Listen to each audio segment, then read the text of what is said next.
Hey guys, we just got set up down at the River Bottom Farm for an afternoon hunt, and Ryan and I were just discussing thermals. So I thought I would take a moment to talk about that with you guys. This is information that has helped me a lot once I learned exactly how they work. And so on these days when there's essentially no wind, and some people say 8 miles per hour or less, the thermals overrule the wind direction. And so in the morning, as the sun comes up and the air temperature rises, the thermals rise, it carries your scent up.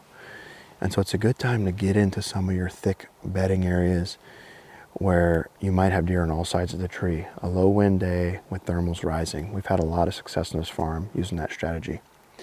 In the afternoon, as the air temperatures drop, your thermals fall. And so the best way to think about it is that the thermals will carry your scent in the similar pattern as water would flow. And so if I just took water and dumped it at the base of the tree, where does it go?